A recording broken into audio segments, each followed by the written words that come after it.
everybody. Welcome to episode 102 of the Seven Figure Dojo podcast. Hey guys, today we have a very special guest with us. We have Sensei Seth in the house. Yeah. Man, thank you Glad for to having have me you. on. I'm pumped. Yeah, we're super excited. Guys, thanks for joining us. Jennifer Waters here, and co-host my father, Thomas Seigler, in the house as well. And yeah, we're excited today because we get to talk to Sensei Seth. Many of you guys know who he is, but just in case you don't know, he has a YouTube channel, 175,000. Yes, that's with 175,000 subscribers. A third-degree black belt in Okinawan Kempo karate. Also does Muay Thai and now instructs kids. Sensei Seth, welcome aboard. What is up? Yeah, no, it has been a long time of martial artsing, and anything martial artsy I love to be a part of. So That's awesome. That's awesome. Well, hey, you've been a martial artist since you were very young. We were talking offline about that. 3 years old, got started in this whole thing. Can you tell us, like, what led you to YouTube? What's the origin story behind starting this YouTube channel that has just exponentially grown over the last couple of years? Yeah, so I started. I was just running a kids karate program in Texas after I'd moved away from my parents' dojo, and while I was doing it, I was like, oh. I passed out maybe 400, 500, 600 flyers in the Dallas, Texas area. And they were probably the worst flyers you can find in the entirety of like martial arts. They were printed at my university campus with like barely any black and white ink. I walked around, I handed out flyers everywhere. I didn't get a single person to call me, email me. They didn't even I don't think anybody even typed in the first 3 numbers.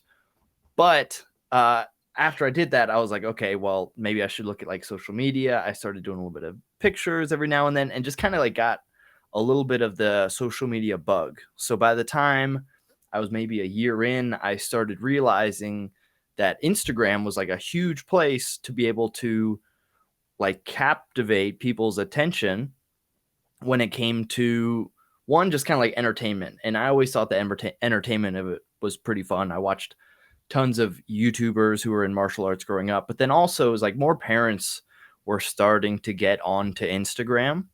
And as more parents got onto Instagram, kids were starting to watch through their parents' profiles. So I was making some really cool videos that maybe weren't about what I was teaching. They weren't about, any wild like technique that I was trying to portray. More so, I just kind of wanted to make it fun. So I started putting out bottle cap challenge stuff. I started doing kicky tricks on Instagram and got a little taste of virality from there. And that kind of is what sparked it all.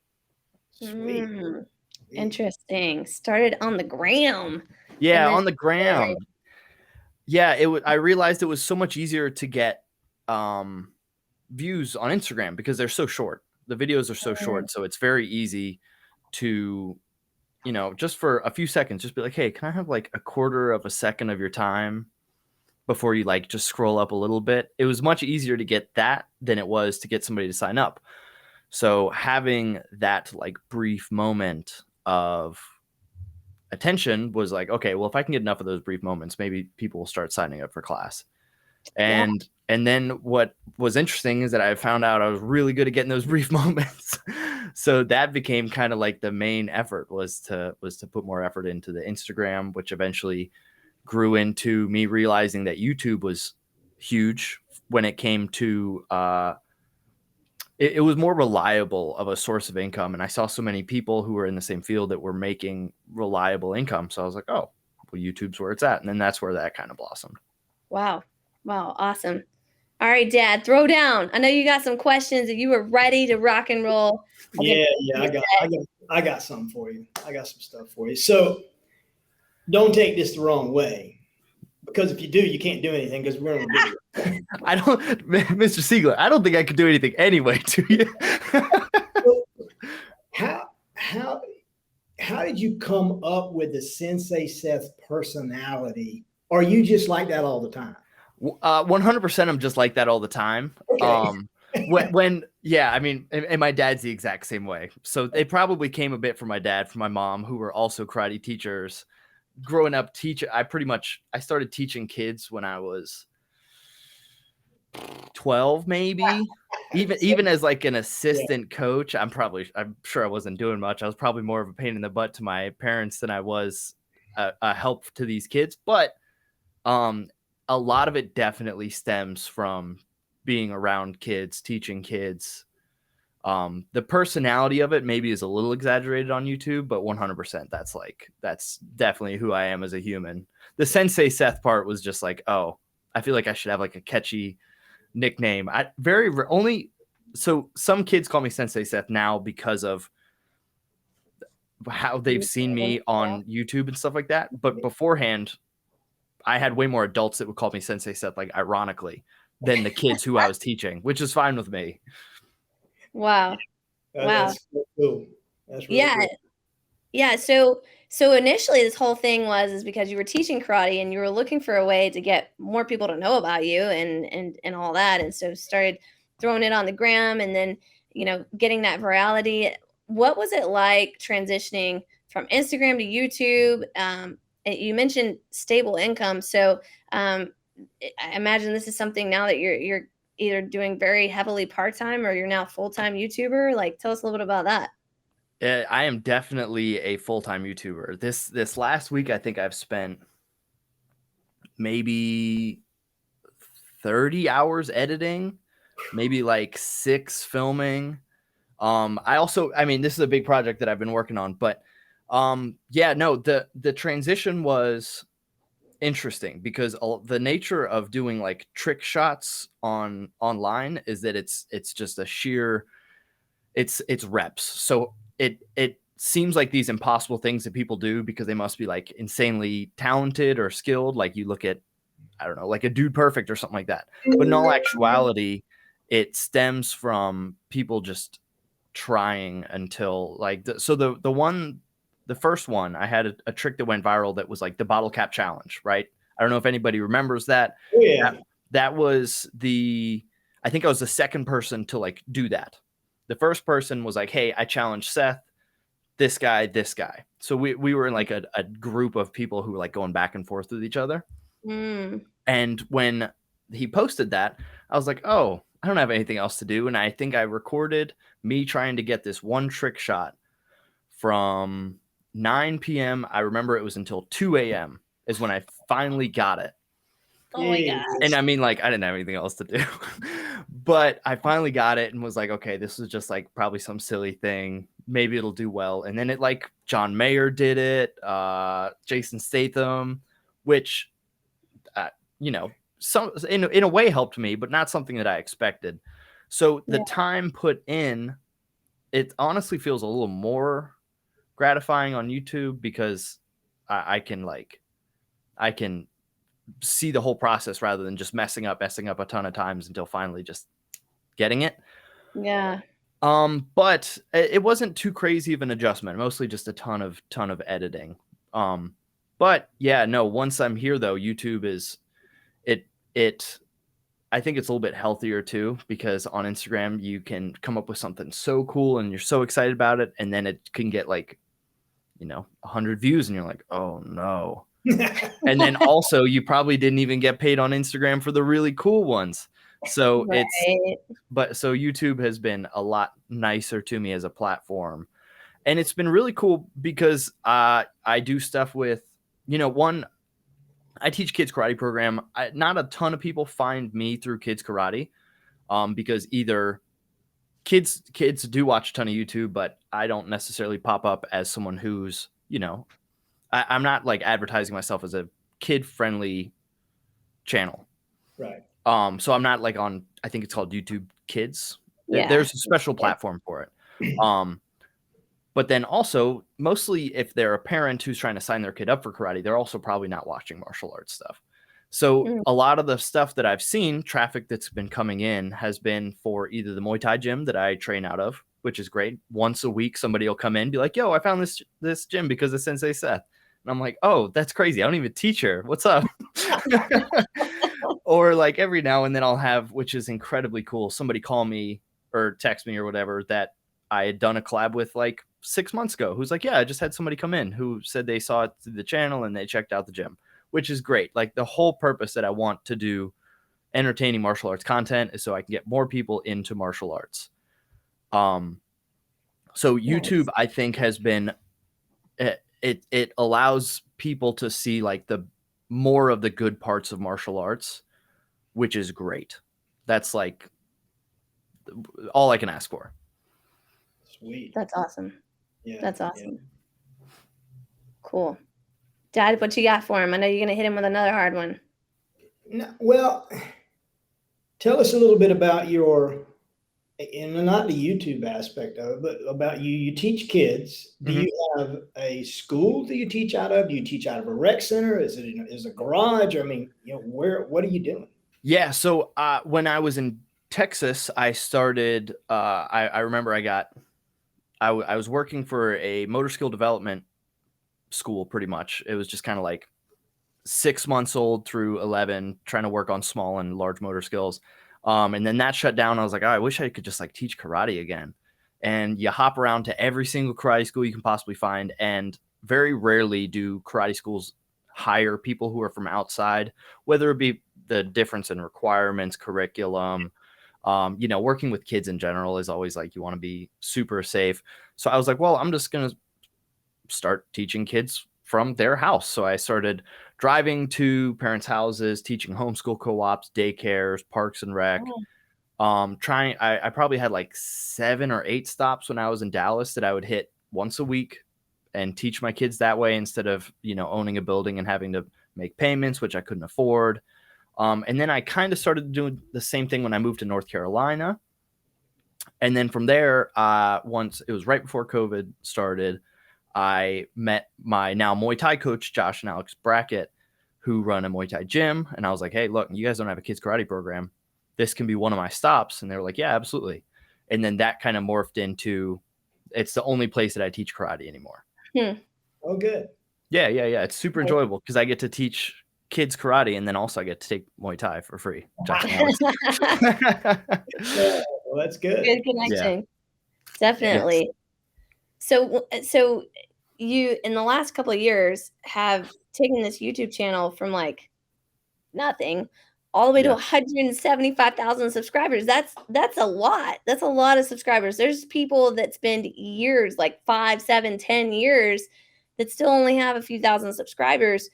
What was your secret to success to get that many people watching you? I got super lucky and I got to meet a couple really cool mentors who were in the space beforehand and could give me some either really cool tips, were able to collaborate with me, which is very kind of them, which a lot of people don't get an opportunity to do. And I think there is a framework for being able to make those connections, talk to people who are like-minded. I say that because a lot of people will go, oh, like if you do collabs like that, it makes sense. Like it should do well if you can already get in the door with people who have already done well with it. It's no different than like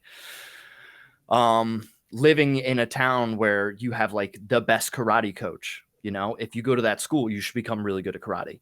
Right. Yeah. But I think a lot of people see that and then like, oh, I can't do that. Or then they reach out to people expecting, hey, you should do a collab with me. I want to like blow up, and there's a lot more to it than that, which is kind of where I think I got a nice mix of like knowing what to do and luck and people being super gracious enough to help me. So I got to do something with Master Ken, which kind of like stemmed from the virality bit from Instagram. It was like good timing. We got connected. I was so excited. I mean, I was a huge fan. So I go over there. If you watch the video, it's maybe 2 years old. I'm like, I don't talk at all. I'm so nervous the whole time. And then I got to see how he operated, which was all I needed to like be all in on YouTube. Like I got to see how he does everything. Aside from the editing, I saw how much time he put into it, which super greatly impacted me. I mean, I had 0 subscribers at the time I met Master Ken. And then I got to meet Icy Mike. Icy Mike is a funny guy. He's a little jerk, but he but he helped me out so much.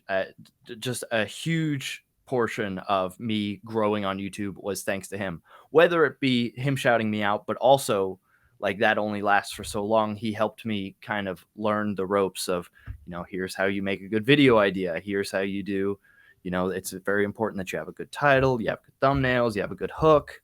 And those are the things a lot of people will be like, oh, like there's so many aspects to go into it.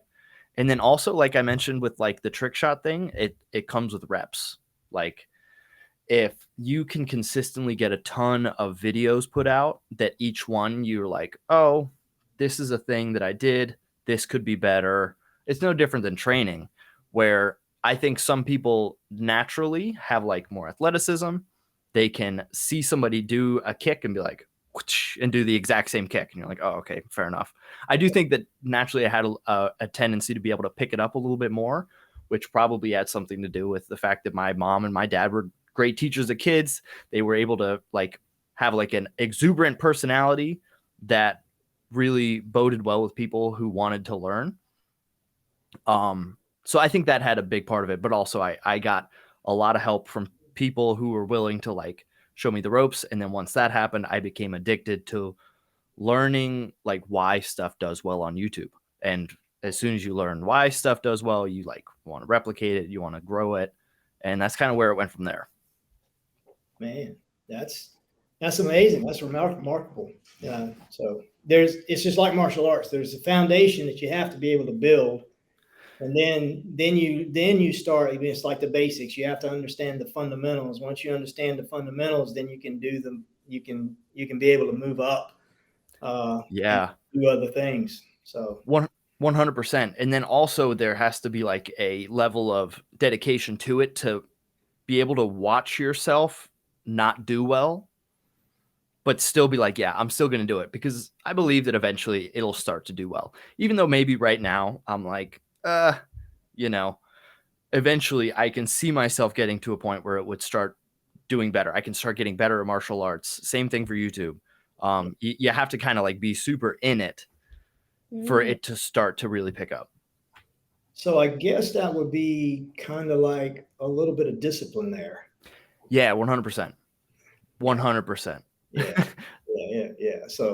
So martial arts wise, what's the passion for you? Is it sparring? Is it kata? Is it self-defense? Is it weapons? Is it Muay Thai? Is it jiu-jitsu? Is it everything? Or is it just, I'm just having fun learning it all, Yeah, I think I definitely have a preference for sparring. The way I like to put it is I like to play like I fight. Like I like to pretend, I played football in college. Like I got hit in the head plenty. I feel like I've paid my dues.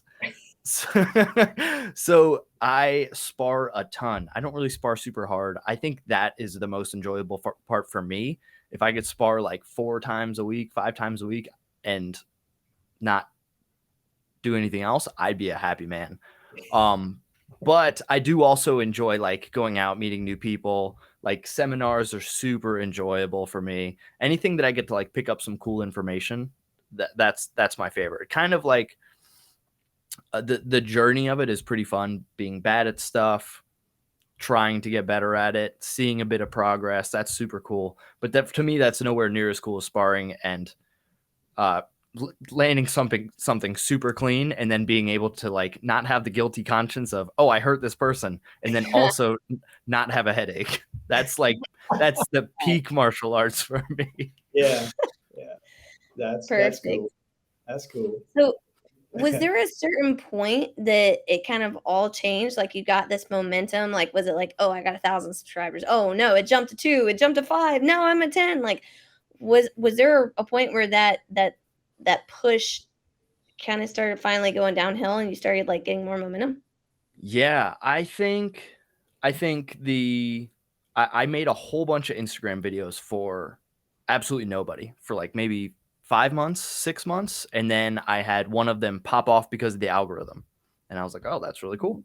And then that was like enough. I essentially have had a bunch of small blips, or at least, you know, in my eyes, they were all small blips. I don't think there was one moment where it was like, whoom, you know, but I think there's been a bunch of small blips that have been grown on top of each other.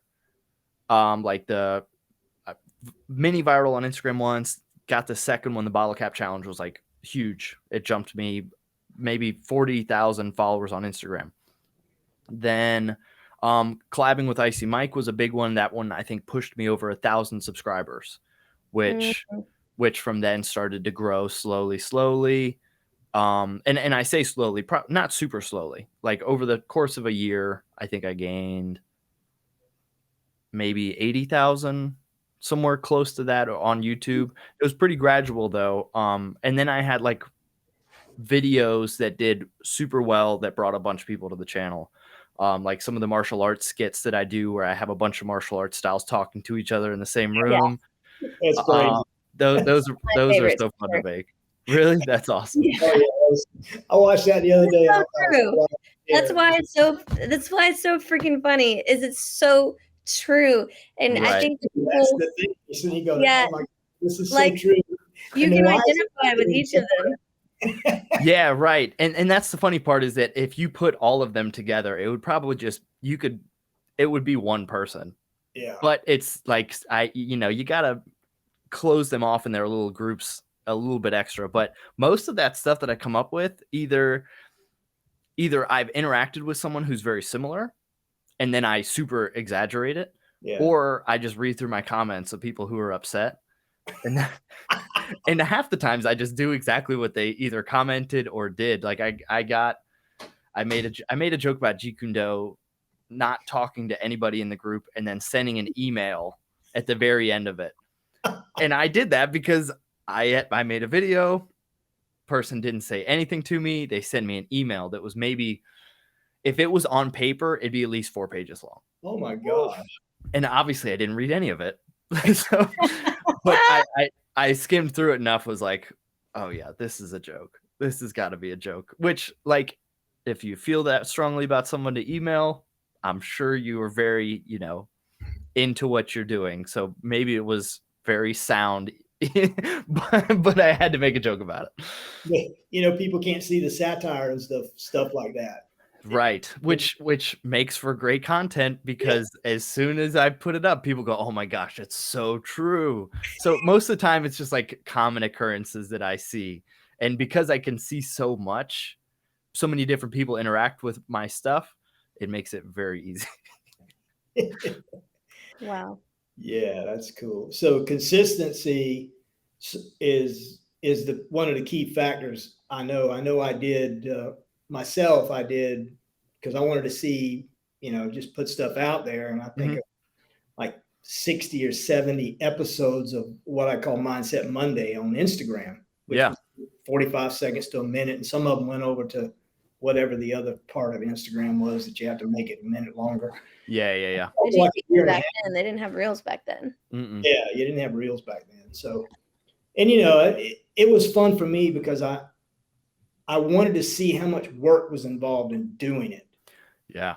And it is. And when you want to put one of these things out every week and it's only a minute, and you're constantly thinking about, you have to put yourself in the mindset of, okay, what am I going to talk about today's Tuesday? What am I going to talk about next Monday? I got to be thinking about that. Yeah, 100%. Yeah, and it'll drain you if you let it. But when you're just got your mug up there talking to people like I was doing, wasn't that hard to do. It was just mindset stuff. So, but it was fun, and shaking the camera. But now we want to try to do that with YouTube. So that'd be great. I hope you do, because I want to see that kind of stuff. Your mindset talk that I got a chance to listen in on the other day was awesome. And I think that it's something that is like super missed out in martial arts. A lot of people just there's been a huge trend of like, can you fight recently? That people go so bare bones on even like bypassing like super strict technique to just, can you fight? Like, just go. Yeah. And I think that there is a need and a place for people slowing down and not even moving, just kind of thinking, what am I doing? You know? So I would be very interested if you did that. And I will definitely check out some Mindset Mondays. But when it comes to the creation and stuff like that, even so, obviously the more you know, the easier it is, because you have way more to draw from. But 100%, when I publish a video, I probably already have another one that's being edited. I might have 2 more that are filmed. It's just like a constant loop of film, edit, post, oh no, or yay, you know, and then I don't get a second to breathe. I got to do the other one. It takes some time to get used to.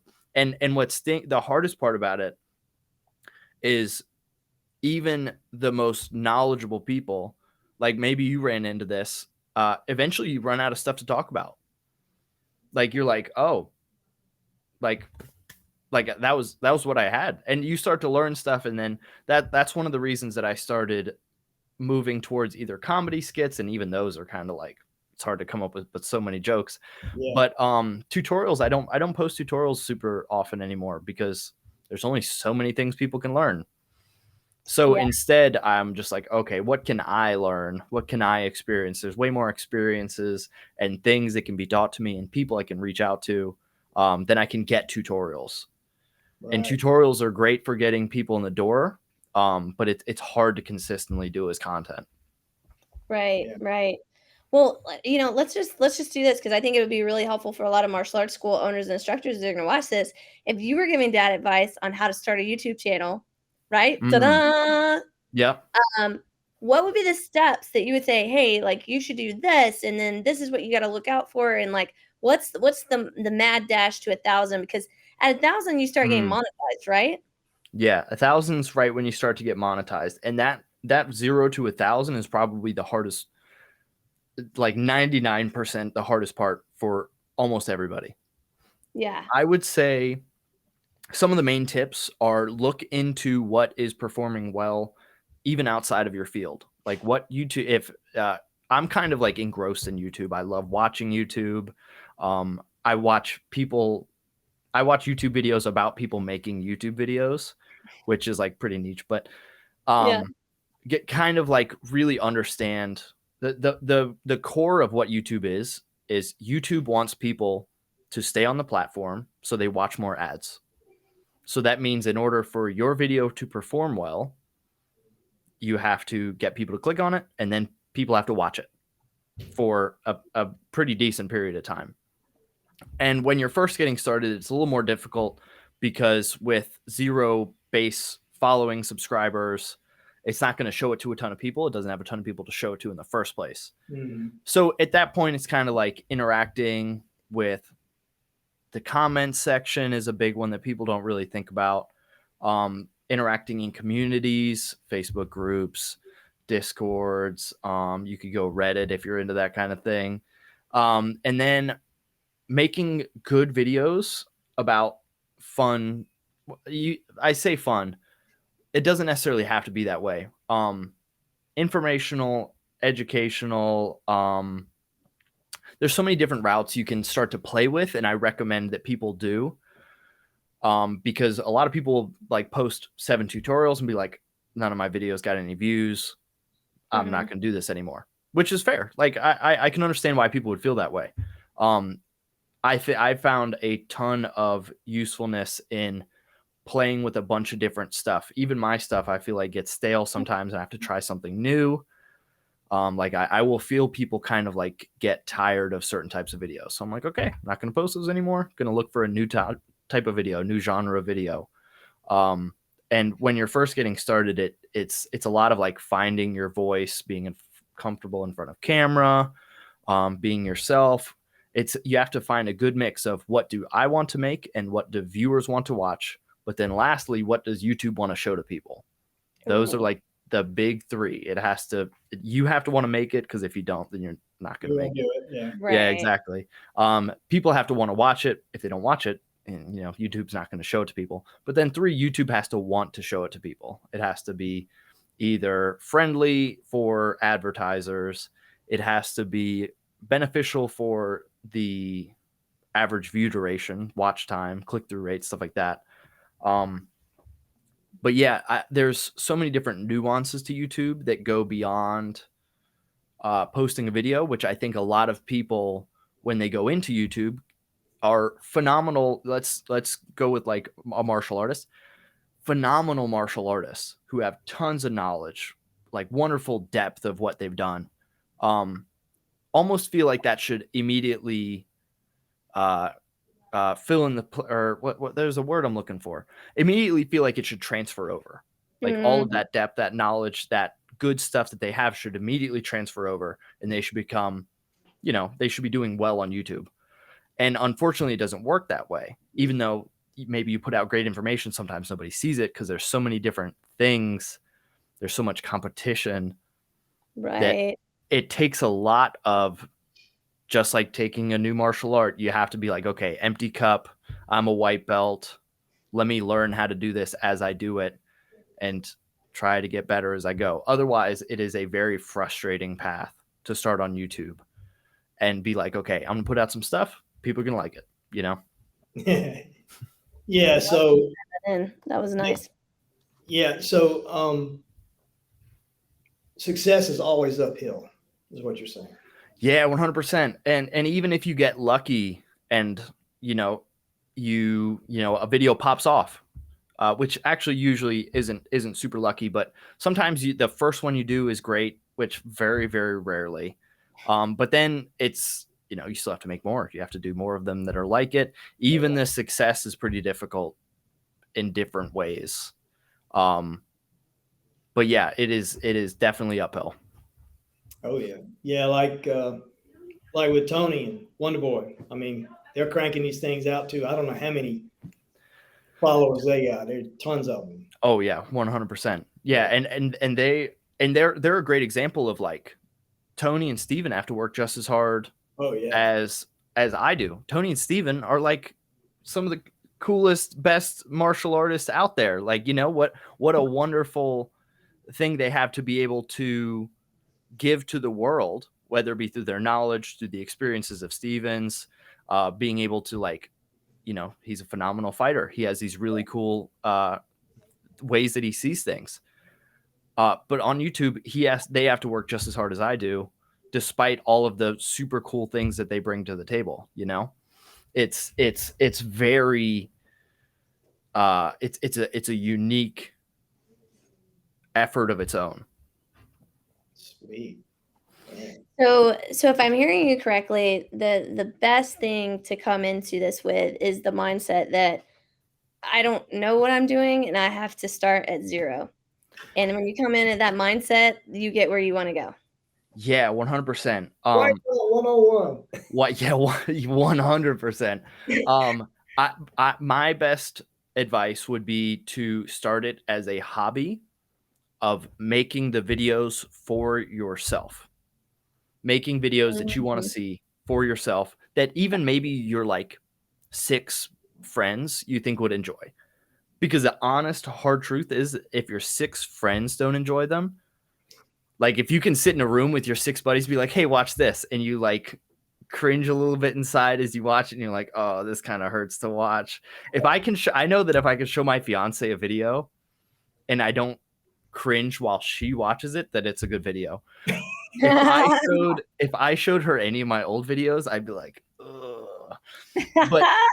But you have to make videos as a hobby and that's a good point. Hope that it does well. Yeah, and that's really important, and it kind of hits home with me a little bit, because when I did all those Mindset Mondays, it was just because I wanted to do them.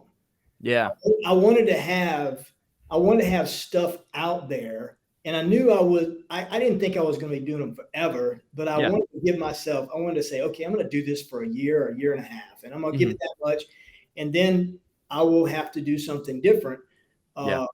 And it was fun doing them. It was work doing them. And, with YouTube being a different platform and having to, have all the stuff like she does when she does her videos, it's a job. So, yeah, definitely. Well, Sensei Seth, this has been incredible as far as, just getting a chance to pick your brain. As we get ready to wrap up, what would you say to that martial arts instructor, enthusiast, school owner, maybe, who's watching this and is like, maybe I should, maybe I shouldn't. Do you think it's worth their time? Like, what would you say to that person? The first thing that came to my mind, which maybe isn't like super specific to what you just asked for, which sorry, but Right. the first thing that comes to my mind when it comes to people who teach martial arts who want to grow their school or their following online is to not be afraid to put stuff out. I think one of the biggest of pitfalls of martial artists right now, maybe a little bit further back, is people not wanting to give away their secrets. Yeah. Which is like, it's fair. It's something you learned. It's something maybe you developed for years and years and years. The best way to get people to trust you and want to listen to what you say is by giving them the good stuff.